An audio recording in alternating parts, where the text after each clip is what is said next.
Directora ejecutiva de la Junta de Supervisión Fiscal, Natalie Jaresko, que ya está en línea. Excelente. Good afternoon, Natalie. Thank you very much. Good afternoon, Kike.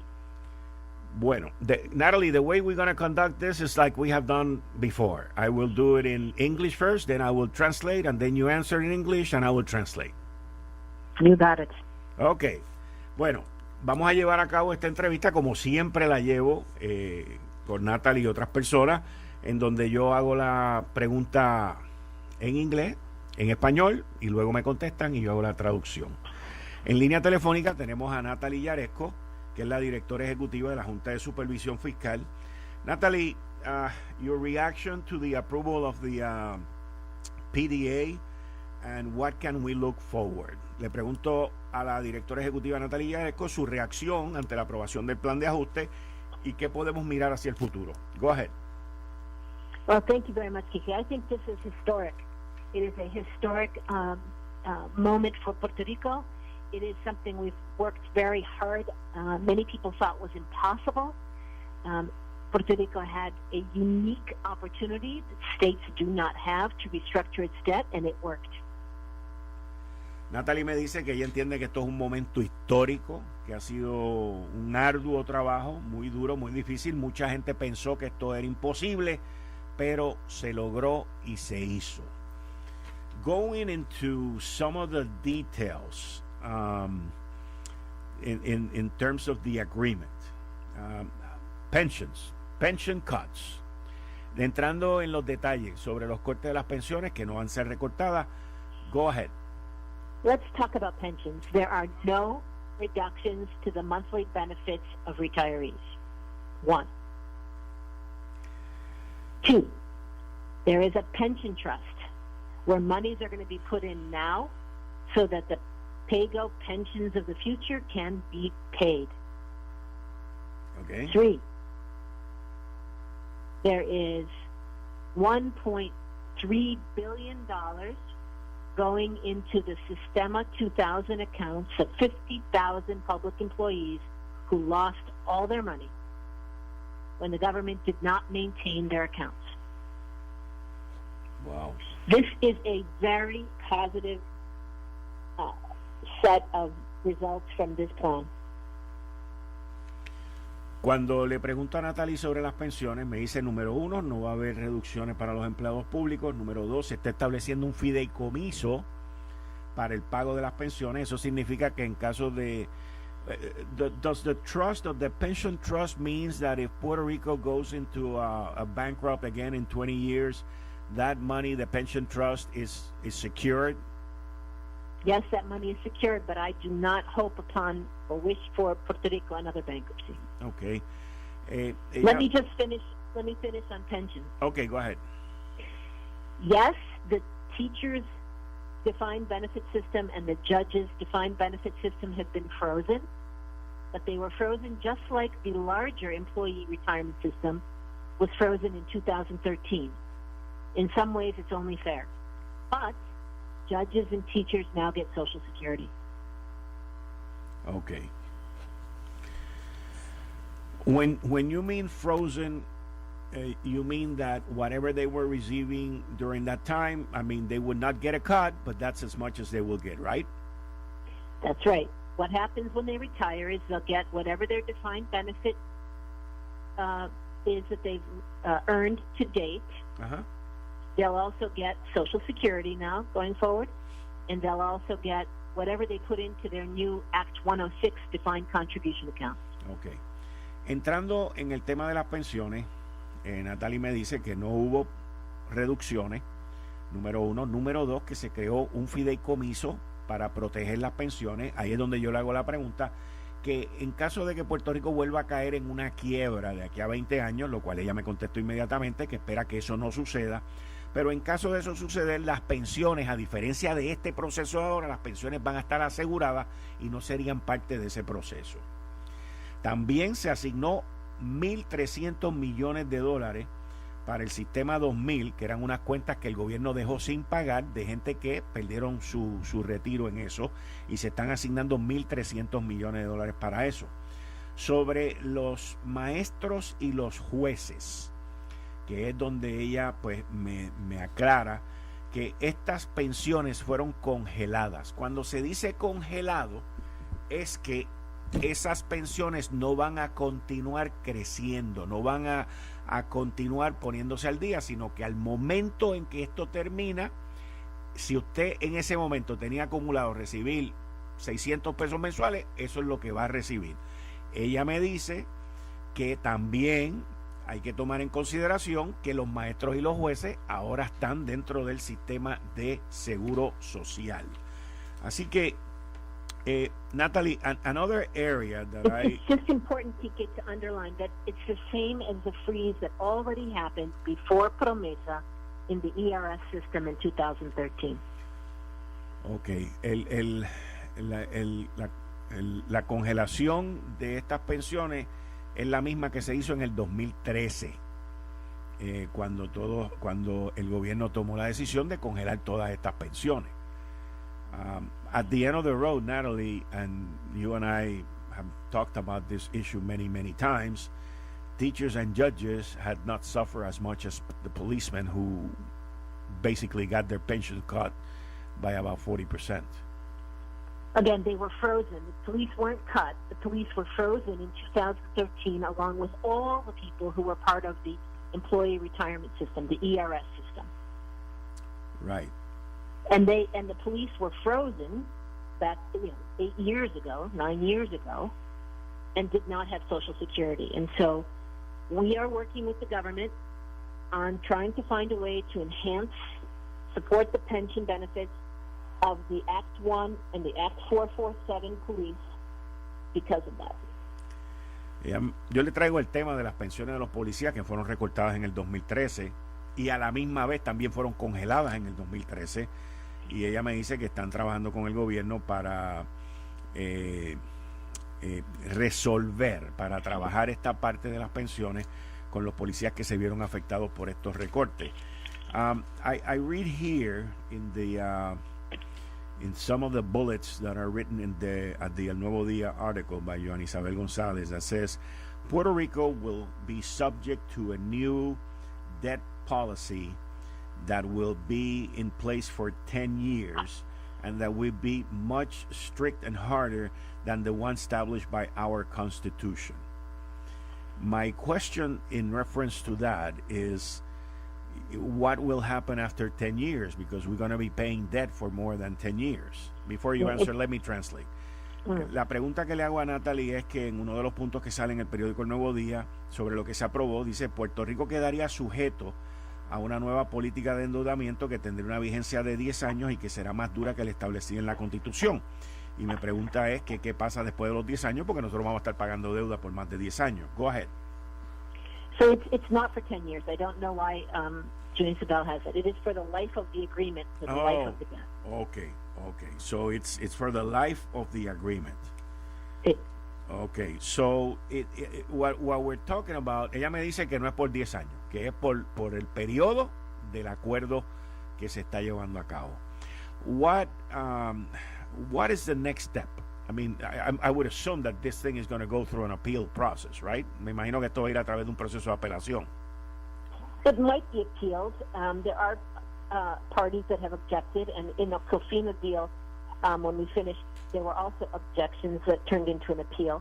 The judge, if there's an appeal, the judge will have to decide whether to move forward anyway, or to hold the situation and wait. In COFINA, she said to go ahead anyway. And the appeals went in parallel. They lost their appeals, but the COFINA deal was, executed on a timely basis. I'm hoping that's what would happen here too. Okay. Now, in terms of process, locally with the government and the legislature, after this was approved, what is the next step? What is the next process? ¿Cuál es el próximo proceso? Go ahead. First, we need to update the certified fiscal plan for the Commonwealth to reflect everything in the agreement. Okay. Then we have to pass an amended budget for fiscal year 22 that allows and appropriates all the different costs that are a part of this agreement. We hope to finish that by February 21st with the government and the legislature. Okay. And then there are, hundreds of things that need to be done to enroll teachers in Social Security, to, all those things have to happen on the effective date, which we believe will be no later than March 15th. You exchange the bonds, you put the monies in all the different accounts that are necessary, you enroll teachers in Social Security and judges. Everything should happen on March 15th. So,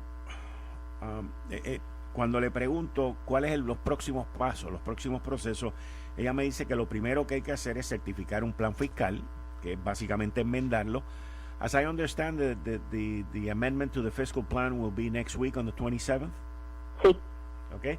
Eso se estaría llevando a cabo el 27 de enero, la próxima semana, la enmienda del plan fiscal. Luego hay que enmendar el presupuesto. The budget amendment will be at the legislature, right? First with the government and then to the legislature. Okay. En la legislatura. Y luego entra un proceso que va a ser bastante trabajoso, que es cientos de disposiciones que tienen que llevar a cabo, incluyendo el que los maestros entren en el sistema del Seguro Social, y que ellos esperan que todo esto esté listo para marzo 15 del 2022 de este año. As I understand, there's no space, let's put it that way, or no leeway to try to make any amendments or any changes to what has been approved by the judge at the local legislative level. Is that correct? No, you can't amend her decision. You can appeal it. Exactly. If you have standing, you have to have standing to appeal it. Yeah, but what I'm saying is that let me say, how can I put it? I wouldn't be surprised when the budget goes into the legislature, or the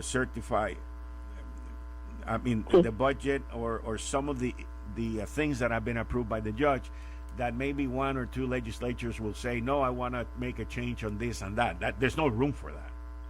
No, and in the end, as you know, if we must, we can certify the budget that's needed. We would like to, as we did in June of last year, certify the budget as it's been adopted by the legislature. But last year, you remember, was the first time. Yep. So. Now, in here it says that there's going to be a payment of $7,048 million to bondholders. Yeah, on the $7 billion. $7 billion for obligaciones generales. How much? What's going to happen with the money that it's in the bank right now? And how much money are we talking about? Is that money going to be paid off? And then it also says that the government will end up with $2 billion to invest it in the economy and all that stuff. I mean, how much money are we talking about, and how all this money is going to be divided?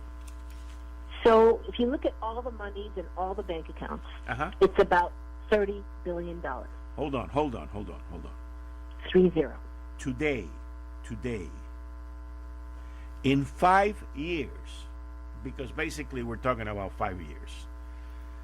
Your first meeting, I remember I went there, it was in March of 2017, March 2022, it's about 2 months down the road. So we are talking about 5 years. That in those 5 years, the Puerto Rico government has been able to save $30 billion. I can't say that that's how much they've been able to save in 5 years, because no one knows how much they had until we did the analysis of all the bank accounts. So there was money in various bank accounts. Remember, these are all the entities, all the, the PREPA, the PRASA, this is all of the government entities. So at the end of the road, at the end of 5 years, by being in bankruptcy, there's $30 billion out there, right? There is. But remember, a lot of entities were not paying their debt. So if you take PREPA, or if you take the Commonwealth, it hasn't been paying debt for at least, 4.5 years. No. I gathered that. But we're still talking about $30 billion in 5 years. Yeah. So anyway, what's going to happen with that money? So after the 30, there's about 7.8 is going to be paid to different bondholders. Okay. $1 billion is going to be paid primarily to local creditors. That's suppliers, unsecured creditors. It's employees. It's taxing. All the different unsecured claims, different kinds of claims. Many of whom are on island. $1.5 billion will be paid, as I told you, into Sistema 2000. There's a union bonus to support the union that was part of this agreement. There's money for other Act 1 and Act 447 accounts, so that's $1.5 billion. And then about $20 billion remains with the government. Of that 20, you're right, about 2 of the 20 is what I'll call kind of free available cash flow to the government. There are other funds there. There are federal funds in the 20. There are funds that are, not the monies of the government that are held in the judicial system. In the 20 are monies from PREPA, PRASA, UPR, other government entities. But the government itself will have about $2 billion, which includes an emergency reserve fund. It includes the liquidity for doing reconstruction and working capital. So the government is left with substantial, real liquidity. But on the other hand, the government, in order to access those $20 billion, they have to go to the board. Yes or no? No. No. Again, the 20 belongs to different things, but the 2 is part. They have to use it in the way that it's meant. It's used. We've already approved the emergency reserve funds, right? And they can use it when there's a hurricane, when there's an earthquake, when there's a disaster. There's $750 million of that money is set aside for providing liquidity to entities when they're doing reconstruction with FEMA. They have to spend the money first and then they get reimbursed. Right. So that 750 is to give them the money because they sometimes don't have it to spend. But let me be creative. Let me be creative in here. Can the government take $150 million out of those $2 billion and amortize or not make in order for the just announced increase in electricity to go into effect? No, it would have to be appropriated in the budget, and it won't be in the budget. Okay, but the government can the government then take $250 million out of the $2 billion to pay debts that they have with the electric company? Not without a budget. Not without an amendment. You can't spend any money without a budget appropriation. Okay. Period. Okay. Natalie, thank you for your time. You and I have to go, but I need an appointment with you next week so that we can go a little bit deeper with these numbers. Absolutely. Thank you very much. Thank you. Bye. Bye. Ahí ustedes escucharon a